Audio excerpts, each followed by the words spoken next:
সরকারি প্রকল্পে কাটমানি চাইলেই হতে পারেন গ্রেফতার। একটি ফোন করলেই শ্রীঘরে যাবেন তোলা বাজরা। কাটমানি রোধে পুলিশের পক্ষ থেকে পূর্ব মেদিনীপুর জেলায় চালু বিশেষ হেল্পলাইন নম্বর।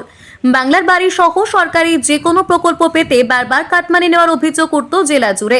এবার সে বিষয়ে কঠোর পদক্ষেপ নিল পূর্ব মেদিনীপুর জেলা পুলিশ। পুলিশের পক্ষ থেকে চালু করা হলো হেল্পলাইন নম্বর 7047989800।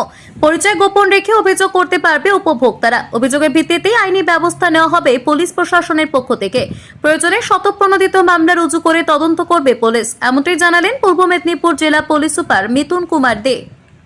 আচ্ছা, আমাদের পূর্ব মেদিনীপুর জেলা পুলিশের তরফ থেকে আমরা আমাদের যে হেল্পলাইন নাম্বারটাকে সেটাকে ডেডিকেট করছি আগামী কয়েকদিনের জন্য। বিশেষত অন্যান্য পারপাসে ওটা অ্যালাইভ থাকবে। তার সঙ্গে অবশ্যই যেটা হবে যে সরকারি যে বিভিন্ন স্কিমগুলো আছে, বিশেষ করে বাংলার বাড়ি বা অন্যান্য যাবতীয় যা আছে যে কোনো সরকারি স্কিম, সেই ক্ষেত্রে যদি যেটাকে আমরা কোট অ্যান্ড কোট বলি কাটমানি বা এই ধরনের কোনো শোষণ যদি শিকার হয় যারা বেনিফিশিয়ারি, যারা জেনুইন বেনিফিশিয়ারি, সেই সব আমি বলবো যারা অনেকটাই ইকোনমিক্যালি চ্যালেঞ্জড গরিব মানুষ, হ্যাভ নটস, তাদের তরফে যদি কোনো কমিউনিকেশন আমাদের কাছে পৌঁছয়, আমরা এমনি নজরদারি চালাচ্ছি।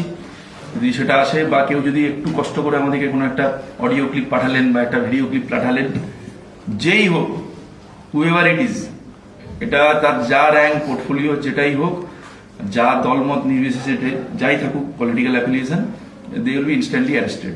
আমরা দরকার হলে সুমোটো কেস করে অ্যারেস্ট করে দেবো।